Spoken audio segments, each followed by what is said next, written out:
Oui.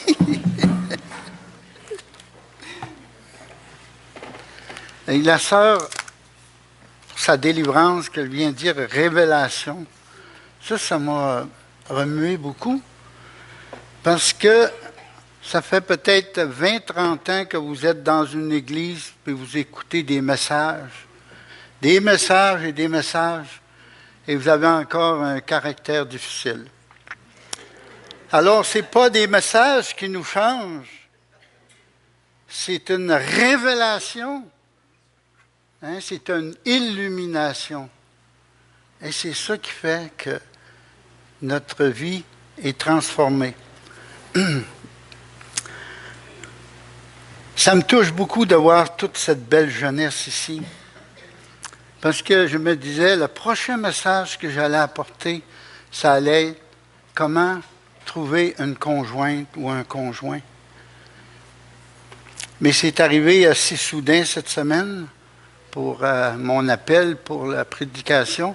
Alors j'ai pensé les vacances. Il y en a qui sont beaucoup en vacances. J'ai pensé de... Ça fait une petite secousse que je ne suis pas venu ici. J'étais ailleurs, mais c'est pas parce que j'ai augmenté mes honoraires, là. Non.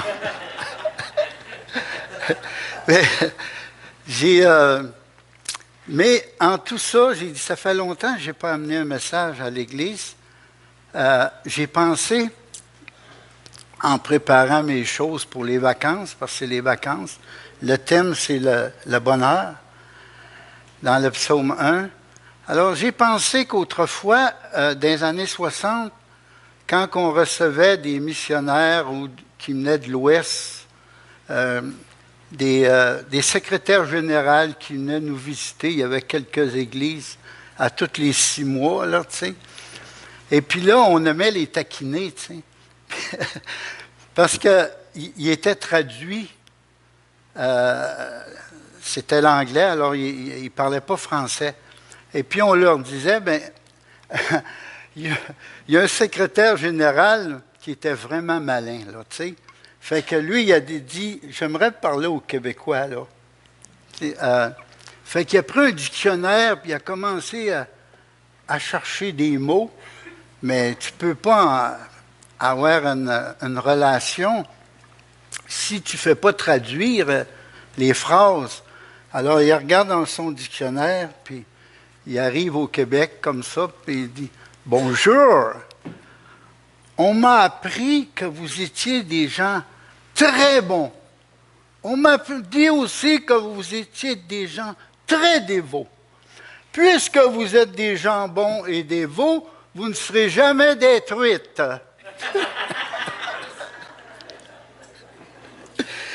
Fait que je suis là. Mais cet automne, Dieu voulant, avec mon expérience, je pourrais emmener quelque chose aux jeunes. Comment chercher un conjoint, une conjointe. Alors, heureux. Le thème ce matin, c'est heureux. Si l'Église pourrait mettre en capsule le bonheur, on serait archi-millionnaire. Celui-là qui pourrait mettre le bonheur dans une capsule, il serait millionnaire. Après la Révolution tranquille des années 60, les gens ils ont vu un grand vide. Puis se sont dit, on aimerait trouver le bonheur, mais dans quoi? Dans quoi trouver le bonheur? Et là, ils sont mis, on dit peut-être c'est des possessions, là, tu sais. Puis avec des possessions, c'est arrivé qu'ils n'ont pas été satisfaits. Bon.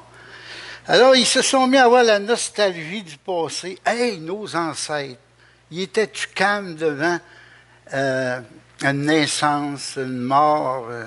Et puis, il semble que la vie se déroulait sans heurts, là.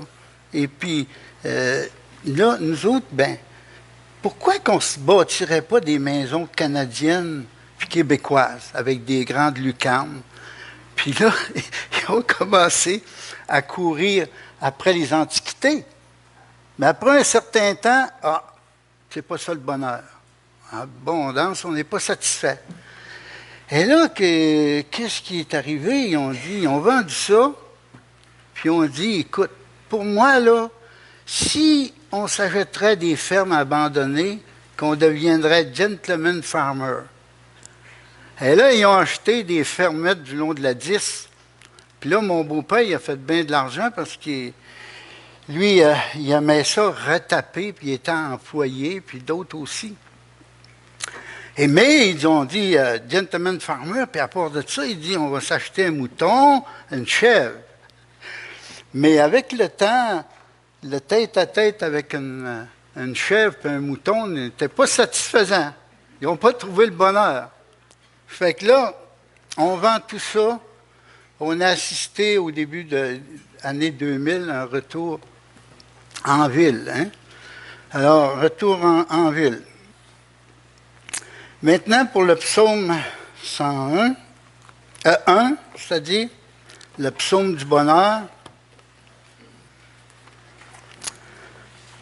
Heureux l'homme qui ne marche pas sur le conseil des méchants, qui ne s'arrête pas sur la voie des pécheurs et qui ne s'assit pas en compagnie des moqueurs. Mais j'aimerais présenter le psaume 1 comme ceci. Une pièce de musique, là, s'il y a seulement la composition, elle ne serait pas complète. Ça prend un prélude. Hein? Puis ce prélude-là, ben, c'est pour nous introduire dans le sujet. Et dans le prélude, on retrouve toutes les principales lignes qu'on va retrouver du long de la pièce. Vous connaissez tout le Messie d'Handel. Hein? Alors, au début, il y a le fameux Alléluia. Et dans le fameux Alléluia, le Gloria, il y a le prélude. Et dans ce prélude-là, c'est compris tous les éléments qui vont être joués et chantés dans la pièce maîtresse. Hein? Et dans le psaume 1, c'est dans un sens, c'est le prélude à tous les éléments qui vont être dans les psaumes, les 149e psaumes qui vont suivre. Vous allez retrouver la substance dans les 149e autres psaumes. Psaume 1. Psaume 1, c'est la recette de Dieu pour être heureux, pour le chrétien.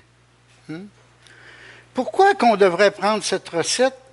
Bien, parce que Dieu nous connaît, lui, parfaitement. Nous, on ne se connaît pas. On prend des chemins déviés. Hein? Puis, pourtant, dans la Bible, il y a différentes places qui c'est parlé de heureux, heureux, bonheur, heureux. Il y en a dans les psaumes, il y en a dans l'Apocalypse, il y en a aussi dans les béatitudes. Et même dans l'Ancien Testament, il y a beaucoup d'heureux, d'heureux, d'heureux. Donc, Dieu nous veut heureux. Il ne veut pas qu'on manque de rien. Le monde ne connaît pas Dieu, puis il pense qu'on est privé de bonheur, nous autres. Hein? De jouissance. Des fois, quand je vais voir mes cousins, mes oncles arrivent là, moi, je n'ai pas ça, mais ils ont des chalets ou un abago parce qu'ils ont travaillé toute leur vie. Puis moi, j'ai beaucoup sacrifié des années. J'ai pris ma retraite à 55 ans. Et pour être au service du Seigneur, puis j'ai coupé de l'overtime pour avoir soin de l'Église, pour être à l'Église. Mais quand j'arrive là et je vois tout ça, il y a peut-être un petit tressaillement qui arrive. Mais après, je ferme les yeux puis je dis, Seigneur, je suis heureux. Je n'ai jamais manqué de rien. Mais vous allez peut-être tous vivre ça, un jour ou l'autre, parce que vous avez donné le meilleur de votre vie au Seigneur. Alors, B, ici, c'est-à-dire heureux, qui ne s'arrête pas sur la voie des pécheurs et qui ne s'assit pas en compagnie des moqueurs. Donc, on parle de choix ici. Le bonheur ne dépend pas des circonstances et des événements, mais de nos choix. Comme chrétiens, on a cette liberté, nous, de faire des choix. Voyez-vous, qui ne s'arrête pas, ne marche pas, alors qui ne suit pas le courant sans se poser des questions, s'arrêter. Dans Romains 12, il est dit, « Ne vous conformez pas au siècle présent, mais soyez transformés par le renouvellement de l'intelligence, afin que vous discerniez quelle est la volonté de Dieu, ce qui est bon, agréable et parfait. » Donc, heureux parce qu'ils pensent différemment des gens du monde. Tu arrives à penser comme Dieu. Si tu ne penses pas différemment, tu ne vivras pas différemment. Dieu t'a sauvé pour que tu vives différemment, pour que tu vives avec la pensée de Dieu, que tu aies toujours cette pensée de vivre avec la pensée de Dieu. Regardez pour choix. On serait toute une belle petite histoire que je vais vous raconter d'un jeune homme. Et premièrement, la société, on est porté à penser, et on a une impression qu'il y a seulement l'argent qui compte, le succès, les intérêts. Et là, on arrive à enseigner nos enfants que s'ils se font éduquer, que s'ils se font instruire, qu'ils ont des bonnes notes, ils vont avoir une bonne profession, une vie luxueuse et une vie facile. Mais on néglige de enseigner que le bonheur, c'est d'avoir une bonne compagne, d'avoir une bonne famille. Et donc, on insiste tellement sur la profession et non sur la vocation. Peut-être qu'on va avoir des ingénieurs, peut-être qu'on va avoir des médecins, qu'on va avoir des notaires, des avocats. Peut-être qu'ils vont réussir dans la vie, mais vont-ils réussir leur vie? Je souligne ça pour vous raconter une belle histoire. Il y a un jeune homme qui a vécu cette expérience. Ce jeune homme se préparait pour aller, avec les années, à un doctorat. Et tout d'un coup, il est tombé en amour. Ou il choisissait Joël, ou son doctorat. Mais grâce à Dieu, ce jeune homme, qui était chrétien, avait des amis dans son église, des amis de confiance. Il en a parlé avec eux. Il a décidé, au lieu d'avoir un gros salaire dans les 6 chiffres et d'enseigner à l'université, de vivre avec son petit salaire de 40 000 $ de bachelier. C'est pas un méchant salaire quand même, mais 40 000 $. Parce qu'il a réalisé que son doctorat lui aurait coûté sa vie. Étudier, beaucoup de temps de recherche. C'est ça le doctorat, c'est une vie. Alors nous vivons une époque où l'accent est mis sur la façon de gagner sa vie et non pas comment vivre pour être heureux, tristement. Donc, qui est cet homme ou cette femme heureux, heureuse dont parle le psaume 1er? Est-ce celui qui a beaucoup d'argent? Est-ce celui qui a une belle profession? Est-ce celui qui a une bonne place dans la société, qui a beaucoup d'amis? Répondre. L'homme heureux, c'est celui qui ne se laisse pas séduire par la mentalité de ceux qui ignorent ou méprisent Dieu. Le verset 1. Heureux l'homme qui ne marche pas selon le conseil des méchants, qui ne s'arrête pas sur la voie des pécheurs et qui ne s'assit pas en compagnie des moqueurs. regardez ici, il ne marche pas dans les conseils des méchants. C'est-à-dire ceux qui ne considèrent pas Dieu, parce que ça peut être notre bon voisin à côté qui a une vie straight, qui a une bonne vie. Ce n'est pas celui-là qui fait des mauvais coups. Le méchant dans la parole de Dieu, ça veut dire celui qui ne considère pas Dieu. Et regardez bien ici, il a une marche dans les conseils des méchants. Le verset 2, mais qui trouve son plaisir dans la loi de l'Éternel et qui la médite jour et nuit.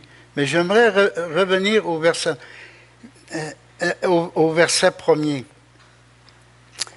Alors, il ne marche pas, selon le conseil des méchants, il ne s'assit pas au siège des moqueurs. Bon, regardez bien ici, il a une marche. Ici, il y a un escalier là, il y a une marche. Il marche, on entre dans la mauvaise voie, première des choses. Une marche pour aller vers le mal. Une autre marche, on y persiste. Il y a une autre marche, on s'y installe. Hein? Donc, heureux l'homme et la femme qui préfèrent être seuls plutôt qu'avec ceux qui sont contre Dieu. Hein? Donc, le plan de Dieu pour ta vie, c'est le bonheur.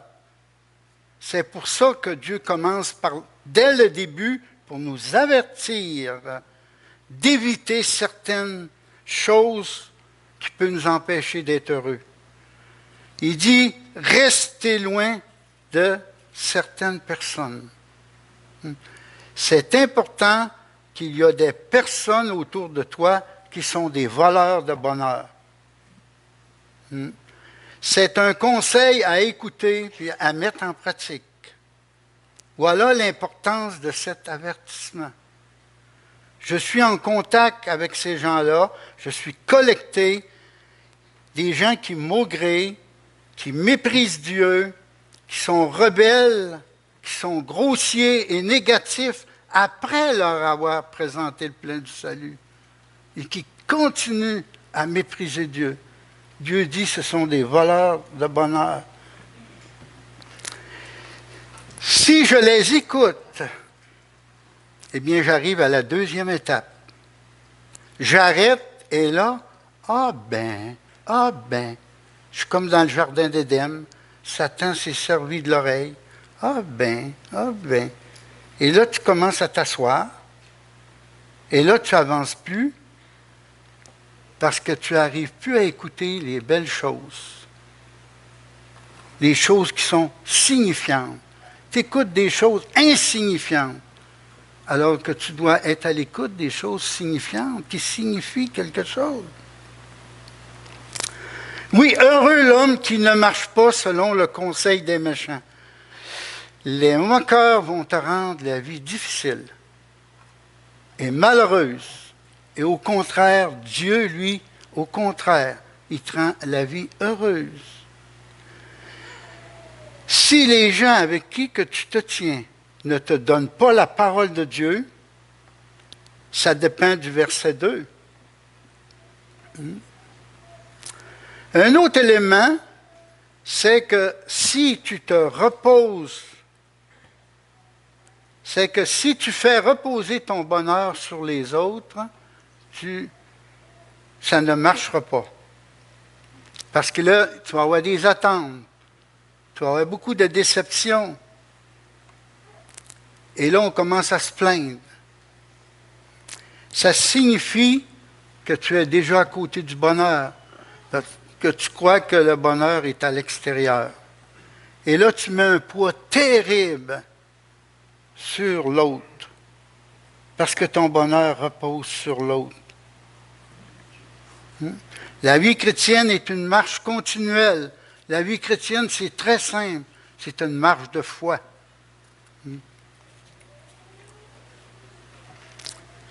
Et dans cette marche, moi, je crois qu'on doit être bien conseillé.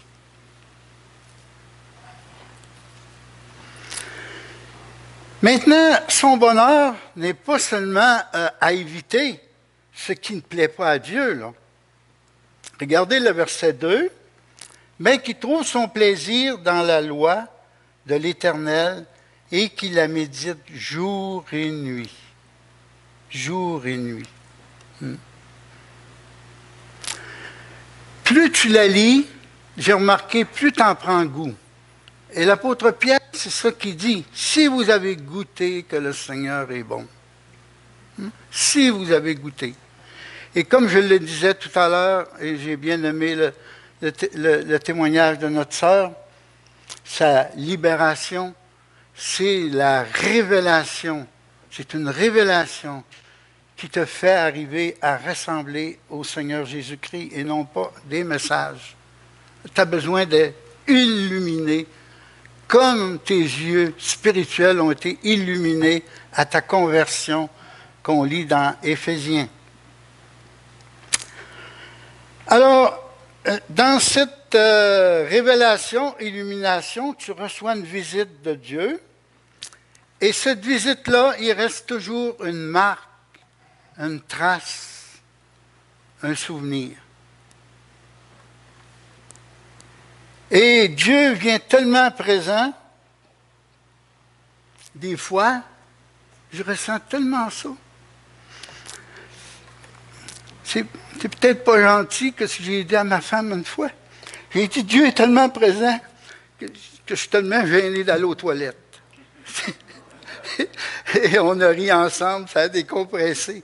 Mais tu ressens tellement la présence de Dieu. C'est tellement bon. Ça, je dis, excusez, une marque, une trace, un souvenir, mais c'est Jean-Paul, que si vous voulez.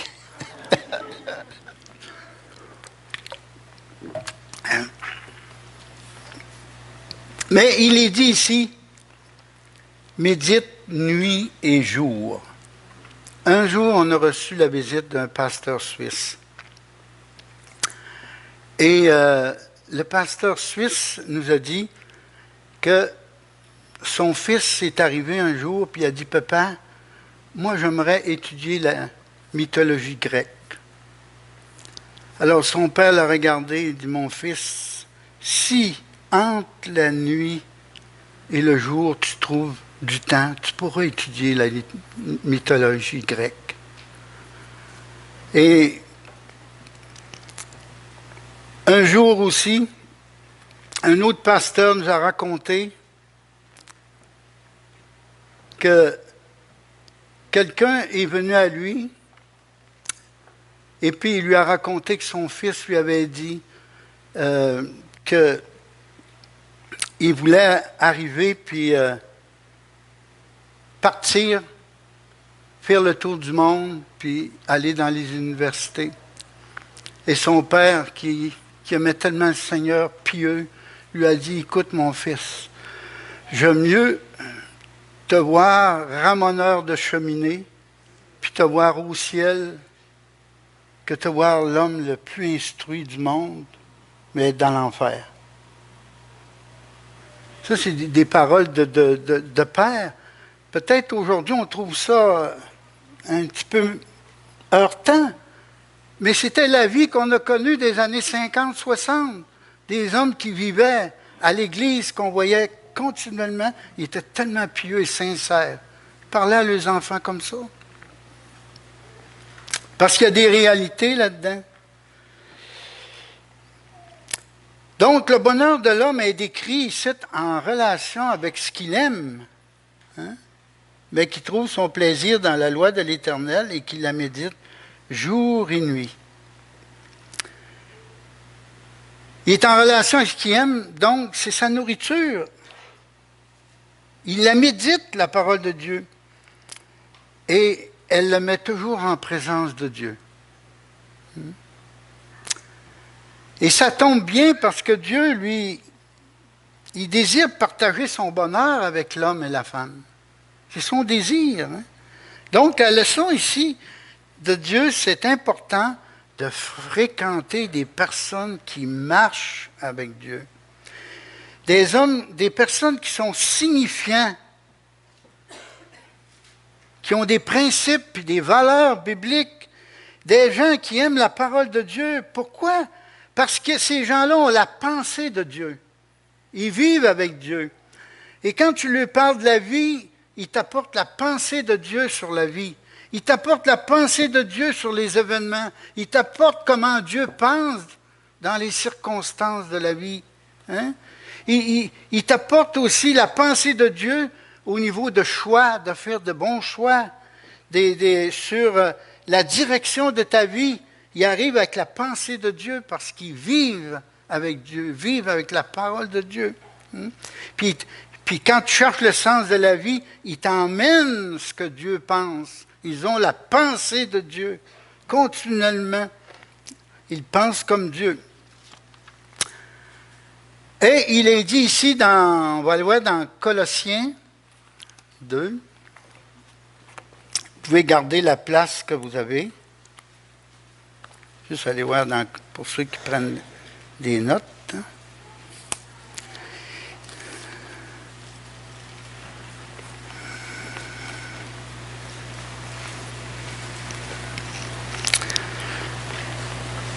Colossiens 2, versets 6 et 7. Ainsi donc, comme vous avez reçu le Seigneur Jésus-Christ, marchez en lui, étant enracinés et fondés en lui, et affermis par la foi, d'après les instructions qui vous ont été données, et abondez en actions de grâce. C'était le texte que j'ai choisi pour le verset 3 de Psaume 1. Psaume 1, verset 3.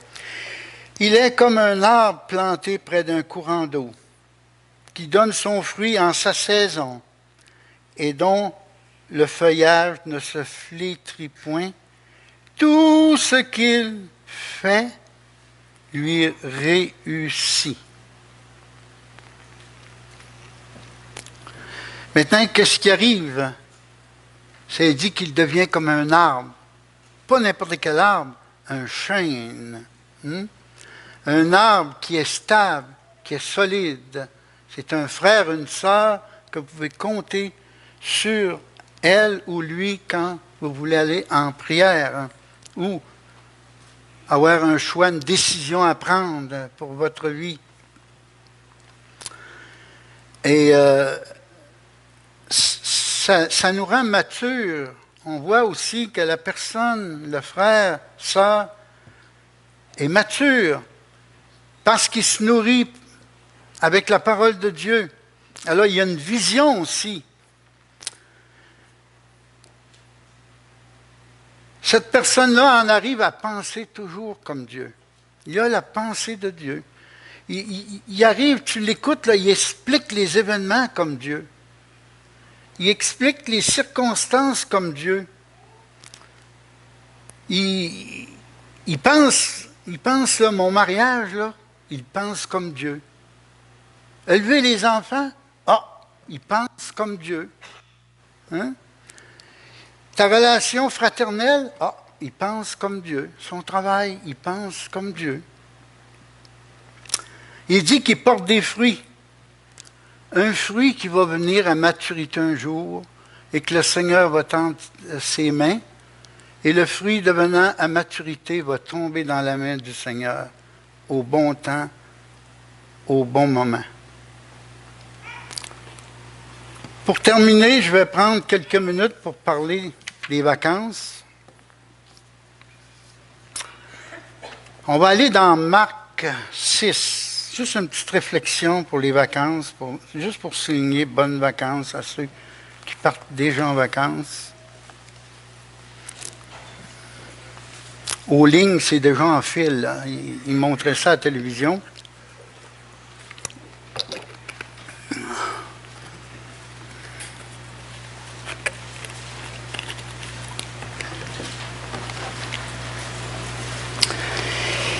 Alors, Marc 6, versets 30 à 34. Les apôtres s'étant rassemblés auprès de Jésus, lui racontèrent tout ce qu'il avait fait et tout ce qu'il avait enseigné. Jésus leur dit, « Venez à l'écart dans un lieu désert et reposez-vous un peu. » Car il y avait beaucoup d'allants et de venants, et ils n'avaient même pas le temps de manger. Ils partirent donc dans une barque pour aller à l'écart dans un lieu désert. Beaucoup de gens, beaucoup de monde les virent et s'en allaient et les reconnurent, et de toutes les villes on accourut à pied et on les devança au lieu où ils se rendaient.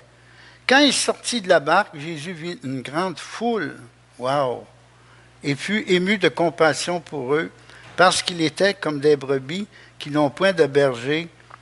Il se mit à leur enseigner beaucoup de choses. Moi, quand je lis ça, j'ai beaucoup de plaisir. Je vois l'humour de ça, dans le sens que Jésus voit qu'ils sont fatigués, beaucoup de gens, beaucoup de monde. Alors il dit, passons de l'autre bord, puis dans le sens, il voulait les emmener se reposer. Ces pauvres disciples arrivent de l'autre côté, puis ils voient ça, c'est plein de monde encore. Là, je les vois, il me semble que je les vois la face, puis se parlant entre eux. Ouais, on va en avoir des vacances cette année, hein? Fait que, bientôt, c'est les vacances. Et pour le calendrier, une nouvelle année, ça débute toujours au 1er janvier, ça finit à la fin de décembre. Mais dans la réalité des gens, là, qu'est-ce qu'on vit? Hein? L'année s'achève avec les vacances, ça c'est dans la réalité des gens, et elle recommence après les vacances ou l'école pour les enfants. Mais voilà un important de l'année, afin de s'arrêter, parce que Dieu le dit, « Arrêtez et sachez que je suis Dieu ». C'est un moment où on a besoin d'avoir un équilibre entre le physique et le mental. Parce qu'on est pris dans l'engrenage du quotidien. Courir, faire, produire. Il y a des tensions, des soucis. Donc, on sait que c'est nécessaire de faire le plein. Parce qu'on arrive, on se sent vide. Des fois, on se sent même en pièces détachées. Tu sais. Et là, on a besoin de mettre les breaks. C'est important. La question qui se pose maintenant, est-ce que je vais en sortir de cette période-là, reposé physiquement et moralement? Ou si j'aurais l'impression d'avoir vécu cette période si importante comme un automate, attiré à droite ou à gauche. Mais moi-même, j'ai la chance de prendre mes propres choix, décisions, ce privilège. J'ai le privilège de me prendre en main, puis de me retrouver moi-même, là. Hein? Parce que, des fois, on peut se perdre intérieurement. Et c'est très facile. On peut arriver à se perdre comme individu, comme couple, à s'éparpiller, se détacher. N'oublions pas que presque toutes les couples travaillent aujourd'hui. Puis il y a tellement de pression pour le couple qui vient de l'extérieur. Pas juste de l'intérieur, de l'extérieur. Qui vient qu'on n'a même plus de projet à faire ensemble. Et tout ça à cause de notre rythme de vie qui fait qu'on ne se possède même plus.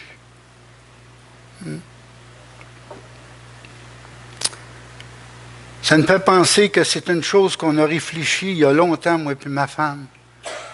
Et on essaye toujours d'avoir des projets parce que c'est ça qui tient le couple. Une fin de semaine, on va dire, on va aller à Saint-Bruno, au centre d'achat, se promener, un petit lunch. Mais toute la semaine, on a ça dans la tête, toutes les deux. Il y a des projets de mois aussi.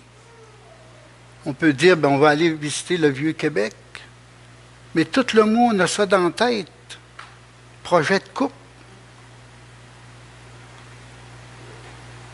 Là, on part demain matin à 9h pour Matane, pour la Gaspésie. Se remplir les poumons d'azote, là. Voir la grève. Hey, pas la plage, la grève. Les crevettes de Matane, hein, tout ça. On va penser à Claude et Solange, à Matane. Alors, on a besoin, et puis, comme couple, on doit avoir un projet qui nous tient de l'année aussi. Hein? Il y en a qui disent, ben, on va visiter le lac Saint-Jean l'année prochaine, on va aller. On a un frère et sœur qui est parti au Portugal. Alors, des projets comme ça, pour que le couple, on a ça dans la tête, dans le CD ici. Ça tient un couple. Des projets. Parfois, j'ai remarqué que notre repos, comme chrétien, est très simple. Ça peut écouter une cassette de chant, un CD de chant chrétien. Hein? Des fois, c'est lire un livre, une biographie. Là, je suis vraiment reposé. Je suis après lire. Ben, je viens de finir le livre de M. Philippe, un implanteur d'église des années 50. Hein? C'est vrai que j'ai versé beaucoup de larmes, mais j'ai été vraiment béni. Implanteur au Québec. À un moment donné, on ne le sait pas, hein, l'histoire, mais en 1950, il y avait 33 chrétiens en prison au lac Saint-Jean. Parce que c'était des communistes. Et Maurice Duplessis, il dit c'est des communistes, mettez-les en prison tout de suite. C'est incroyable, hein? Il y avait M. Boya, M. Philippe, M. Beau, M. Héron. En tout cas, moi, je suis mieux de ne pas parler, parce que je vais venir trop ému, là. Alors, sur ça, bonnes vacances à toutes, mais pas de vacances de l'Église du Seigneur. Où vous allez être, il y a des églises locales. Hein? Puis s'il n'y en a pas, pensez à nous autres qui vont être réunis ici dans notre Église. Puis nous autres, on va penser à vous autres, puis il va y avoir un fil conducteur. Que Dieu vous bénisse.